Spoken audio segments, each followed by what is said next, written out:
Melissa Hargrove stared at the certified letter in her hands, her confusion quickly giving way to indignation.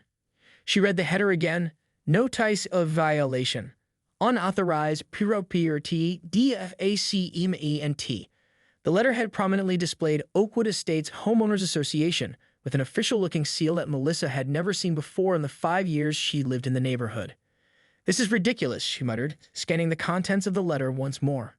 According to the notice, her 7-year-old daughter Emma's sidewalk chalk drawings constituted defacement of community property and visual pollution that violated Section 8, Paragraph 12 of the HOA bylaws.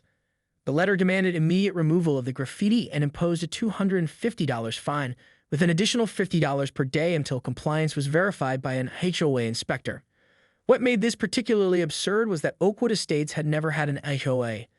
It was one of the reasons Melissa had chosen the neighborhood after her divorce: affordable homes with no restrictive covenants or busybody committees dictating what color she could paint her mailbox. She glanced out her front window at the fading rainbow and hopscotch grid Emma had drawn 3 days ago on their portion of the sidewalk. The soft pastels were already beginning to fade, and the forecast called for rain tomorrow anyway. The whole thing would be gone in 24 hours without any intervention. Melissa flipped the letter over, looking for more information. The return address listed a P.O. box, and the signature at the bottom belonged to someone named Gerald Kimmel, HOA enforcement officer. The contact information directed her to a website: www.oakwoodstateshow.com. Her phone buzzed with a text from her neighbor Diane. "Did you get one too? What is this nonsense?" So she wasn't the only one. Melissa quickly texted back, "Yeah, about chalk drawings. Complete BS. Oakwood doesn't even have an HOA." Diane's response came immediately. 3 houses on our block got them. Different violations. Roy got one about his basketball hoop. Looking into it. Melissa's blood boiled as she thought about Emma's reaction when she proudly finished her rainbow masterpiece. "Look, Mommy, now everyone who walks by will smile." The idea that someone would try to punish a child's innocent artwork and extort money in the process filled her with a particular kind of maternal fury. She set the letter on her kitchen counter and opened her laptop. The website listed on the letter looked surprisingly professional at first glance, with stock photos of pristine suburban homes and flowery language about maintaining community standards. But something felt off. The About Us section was vague, listing no board members by name except Gerald Kimmel. The HOA bylaws section required a password to access. Melissa's phone rang. It was her ex-husband, Thomas, calling for his weekly check-in with Emma. "Hey, is Emma ready for our call?" Thomas asked. "She's finishing up her homework. Should be done in 5 minutes," Melissa replied, then hesitated. "Actually, Tom, something weird just happened. I got this letter from a supposed HOA about Emma's chalk drawings on the sidewalk. They're trying to fine me $250. Thomas laughed. "That's absurd.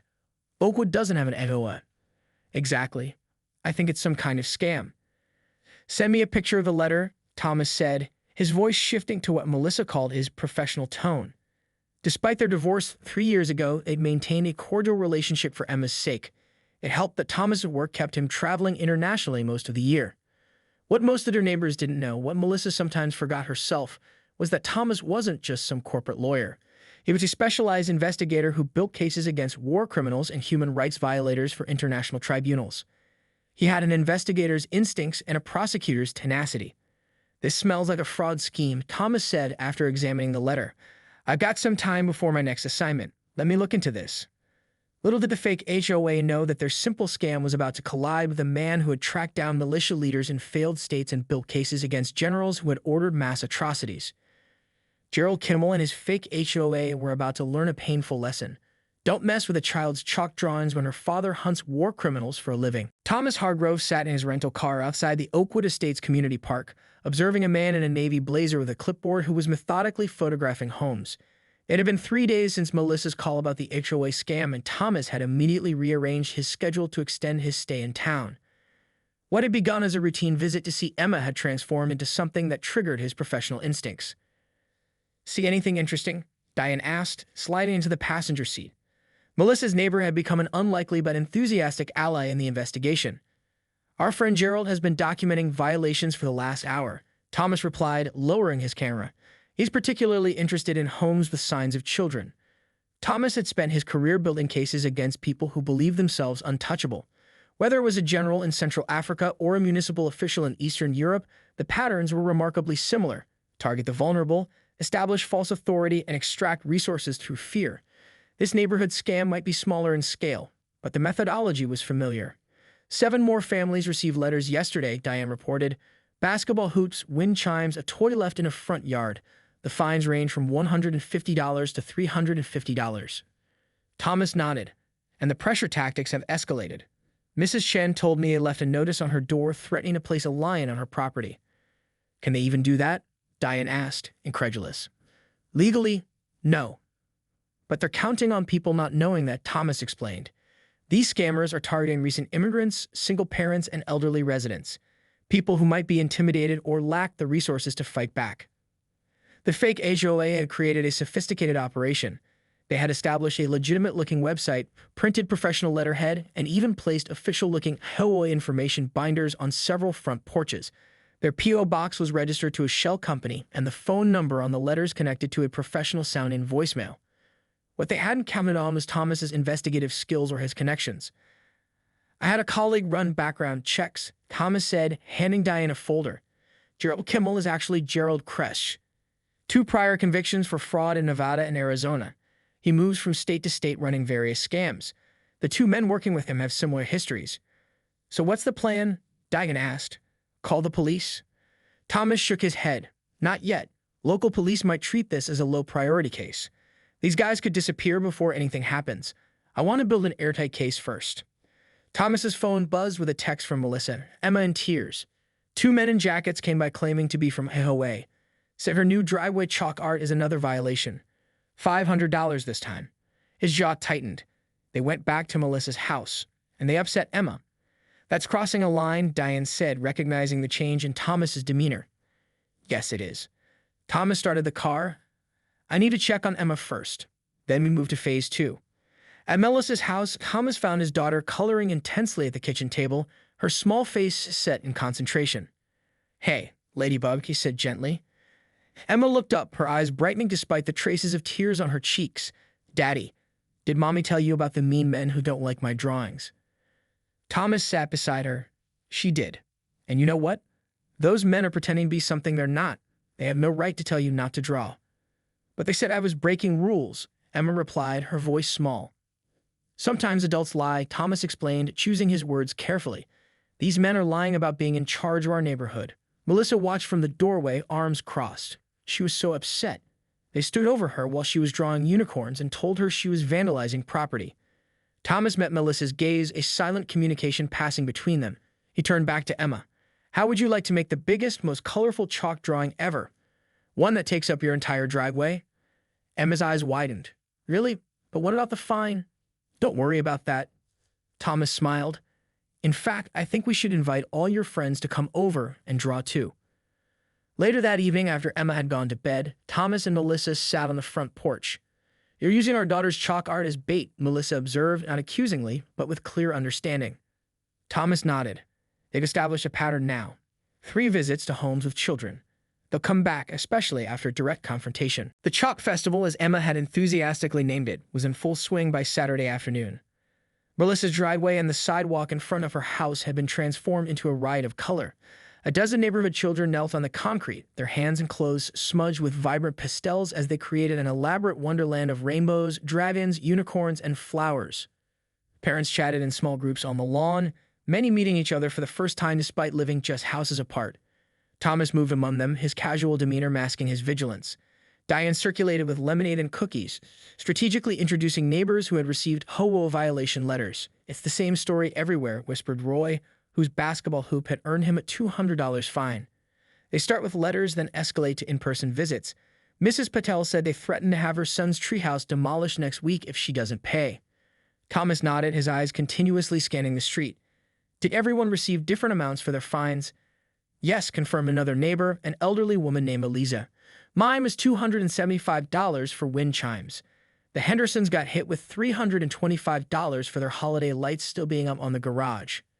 They're testing different price points, Thomas explained, seeing how much they can extract before meeting resistance. The surveillance cameras Thomas had installed captured every angle of Melissa's property and the surrounding street. 3 of his former colleagues from the International Justice Commission were remotely monitoring the feeds, along with running background checks on everyone connected to the scam. The meticulous approach might have seemed excessive for a neighborhood fraud scheme, but Thomas knew from experience that the difference between successful prosecution and perpetrators walking free often came down to documentation. Emma ran up to her father, her hands covered in blue and purple chalk. "Daddy, come see my unicorn galaxy. It has stars that protect you from bad dreams." Thomas smiled and allowed himself to be led to Emma's masterpiece, an elaborate swirl of colors, with crude but enthusiastic star shapes scattered throughout. "It's beautiful, Ladybug. The best galaxy I've ever seen." As he knelt beside Emma, pointing out his favorite parts of her creation, Thomas caught sight of a dark sedan slowing as it passed the house. The driver made no attempt to hide his interest in the gathering, and Thomas recognized Gerald Kimmel from his surveillance photos.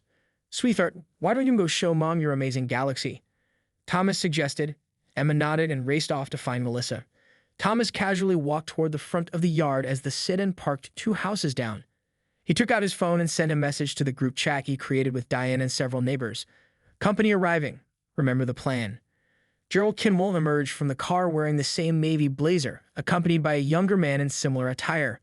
They approached with the confident stride of people accustomed to intimidating others.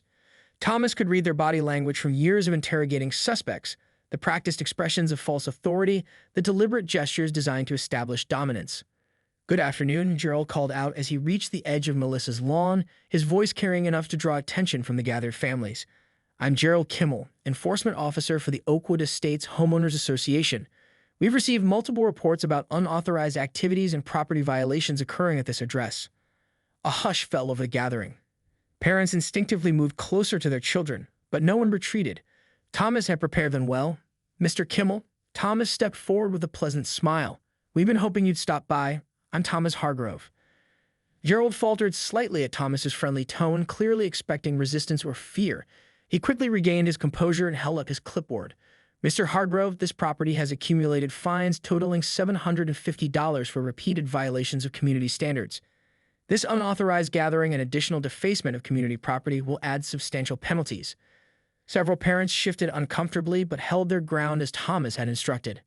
"That's fascinating," Thomas replied, maintaining his conversational tone. "I'd love to discuss these alleged violations in detail. Do you happen to have a copy of the HOA bylaws with you? Or perhaps documentation showing when Oakwood Estates established a homeowners association?" Gerald's younger colleague leaned in to whisper something, but Gerald waved him off. "Our bylaws are available on our website with proper login credentials. As for your other question, the HOA has been in place since the development was established." "That's strange," Thomas said, pulling out his phone, "because I have here the county records for Oakwood Estates, showing no HOA has ever been registered with this development. I also have statements from the original developer confirming no HOA was ever established." Sunday morning dawned with an ominous discovery. Overnight, every mailbox on Melissa's street had been stuffed with an urgent community notice printed on the fake HOA letterhead. The letter warned of legal action against disruptive elements and enforcement of community standards by any means necessary. It also announced an emergency HOA meeting scheduled for Wednesday evening at the local community center. "They're doubling down," Thomas observed, examining the notice at Melissa's kitchen table while Emma ate breakfast, blissfully unaware of the escalating situation. "This is getting scary, Tom," Melissa said quietly. "These aren't just annoying scammers anymore. They're threatening people." Thomas nodded, his expression grim. "It's a classic pattern. When intimidation fails, a resort to creating division within the community. Turn neighbors against each other." The letter cleverly painted Thomas and the Chalk Festival participants as troublemakers, reducing property values and endangering the neighborhood's standards of decency. It subtly suggested that rising crime rates and declining school performance could be linked to permissive attitudes about community rules. Thomas's phone buzzed with multiple messages from concerned neighbors. The scammers' intimidation tactics were working on some residents. 3 families who had previously agreed to help with the investigation were now having second thoughts, worried about potential consequences. "Did you see what they did to the Chen's yard?" Diane called from the front door before Melissa let her in. She thrust her phone forward, showing photos of Mrs. Chen's immaculate front garden, now strewn with trash, and a crude spray-painted message on her driveway. "Follow Relolis." "When did this happen?" Thomas asked, immediately alert. "Sometime after midnight. Her security camera was spray-painted over first," Diane reported. "Mrs. Chen is terrified. She's talking about paying the fine and moving." Thomas's jaw tightened. This wasn't just fraud anymore. It had escalated to vandalism and targeted harassment. He'd seen similar tactics employed by corrupt officials and militia leaders in war zones. Isolate critics, make examples of resistors, fracture community solidarity. We need to move up our timeline, Thomas decided. I was going to wait until we had tracked their entire operation, but this is becoming dangerous. He stepped outside to make several calls while Melissa and Diane comforted a frightened Mrs. Chen who had arrived with her 9-year-old son.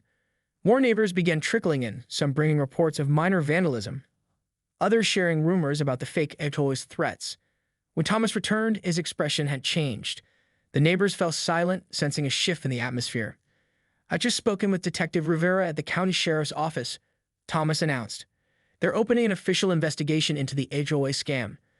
They've actually had reports from 2 other developments in the county, but until now, they didn't have enough evidence to act." A collective sigh of relief swept through the room, but Thomas raised his hand. "This isn't over yet. Detective Rivera thinks Gerald and his associates will likely try to collect as much money as possible before disappearing. The next 48 hours are critical. What should we do?" Roy asked, his arms crossed defensively. "First, nobody pays any fines," Thomas instructed. "Second, implement basic security measures. Travel in pairs, keep exterior lights on at night, and report any suspicious activity immediately." He handed out business cards with Detective Rivera's contact information. "Third, we need to warn the other neighborhoods being targeted." As the neighbors dispersed with renewed determination, Melissa pulled Thomas aside. "You're not telling them everything, are you?" Thomas met her gaze. "No, Gerald Kimmel isn't just some petty scammer. My contacts ran deeper background checks. He has connections to organized crime in Nevada. These fake HOAs are money laundering operations. The fines are just the visible part of a much larger criminal enterprise." "Should we be worried?" Melissa asked, glancing toward Emma, who was happily oblivious, showing Mrs. Chen's son her favorite stuffed animals.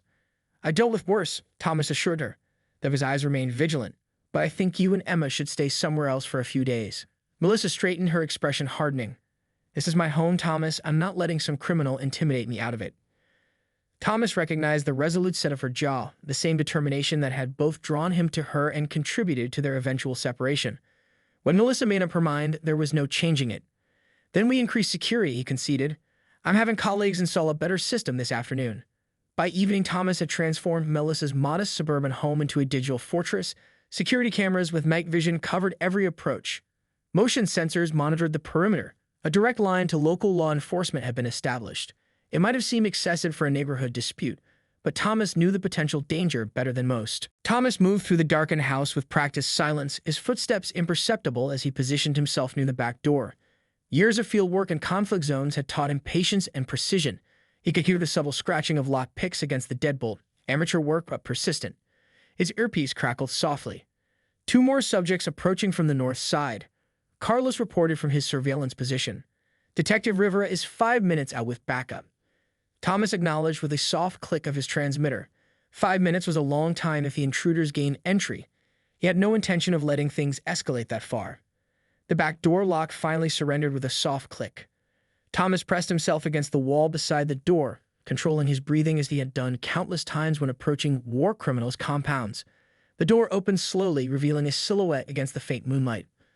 The first intruder stepped cautiously into the kitchen, followed by a second. They moved with the hesitant confidence of criminals who had done this before but weren't professionals. In the dim glow of their covered flashlights, Thomas recognized the younger man from earlier, Michael Dawson, accompanied by a new face. "Find the breaker box first," Michael whispered to his companion. "Then we leave the message in the kids' room. Kimmel wants them scared, not hurt." Thomas had heard enough. He reached over and flipped on the backup lights he'd installed earlier that day, flooding the kitchen with sudden brightness. The intruders froze, momentarily blinded. "Gentlemen," Thomas said calmly, stepping into view. "I believe you're trespassing." Michael's companion reached toward his waistband, but Thomas was faster. "I wouldn't," he advised, his voice carrying the quiet authority that had made militia leaders stand down. "The house is surrounded, and every word you've spoken has been recorded." Both men hesitated, glancing toward the still-open door behind them. "Running isn't advisable either," Thomas continued, as if reading their thoughts. "But I'm curious. What exactly was the message you were planning to leave in my daughter's room?" Michael's companion bolted, shoving past his partner toward the door. He made it 3 steps into the backyard before being tackled by Carlos, who had approached silently from his position once the intruders entered the house. Michael, left alone in the kitchen, raised his hands. "Look, man, this is just a job. Nothing personal." "Breaking into a home with a child inside feels very personal," Thomas replied, "as does threatening families over sidewalk chalk." That's just Kimmel's thing, Michael said quickly, his survival instincts shifting towards self-preservation. He picks a minor issue to start with, gets people paying, then escalates. I just handle the paperwork and collections. And tonight, what was the plan? Thomas pressed, hearing sirens in the distance. Scare tactics, Michael admitted. Mess up the house, leave threatening notes. Kimmel's angry you embarrassed him in front of everyone. Says you need to be taught a lesson. Thomas smiled without humor. I've been taught lessons by warlords and generals responsible for mass atrocities. Somehow, I think I'll survive Mr. Kimmel's instruction.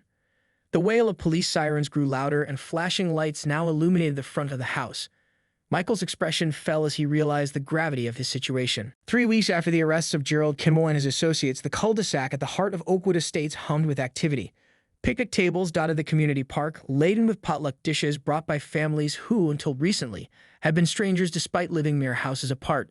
Children darted between tables, their laughter carrying across the warm afternoon air. At the center of it all stood a handmade banner reading First Annual Equality Community Day. Thomas leaned against a tree, observing the gathering with quiet satisfaction. The neighborhood had undergone a remarkable transformation since the fake HOA scheme had been exposed. What had begun as a collective response to intimidation had evolved into something more enduring, genuine community bonds forged in adversity. Quite a change from a month ago, Diane remarked, joining him with a paper plate of food.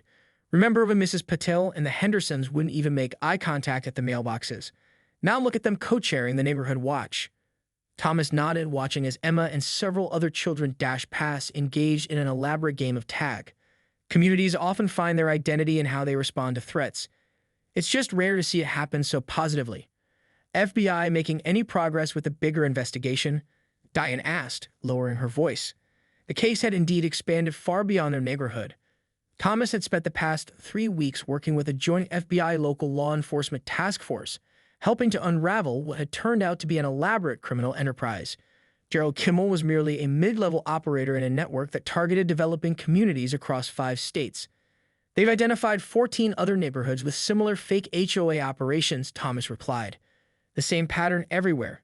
Target communities without existing associations, intimidate residents over minor issues, then escalate to property lines and forced sales. All over sidewalk chalk and basketball hoops, Diane marveled. It seems so absurd. That's precisely why it worked, Thomas explained. The violations were always trivial enough that most people would just pay to avoid the hassle.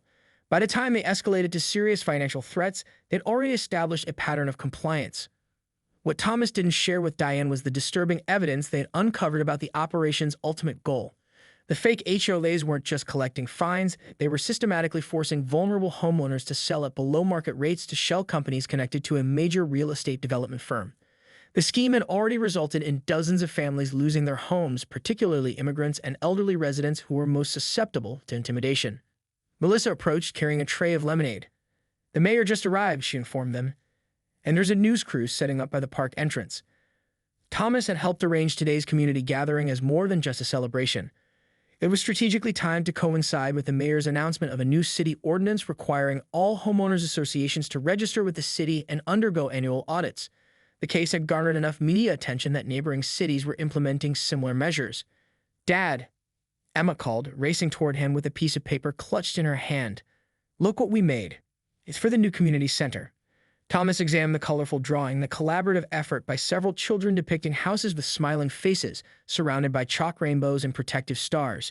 At the bottom, in Emma's distinctive handwriting, "Our neighborhood protects us." "It's beautiful, Ladybug," Thomas said, genuinely moved by this simple artwork. "Maybe we should frame it for the community board."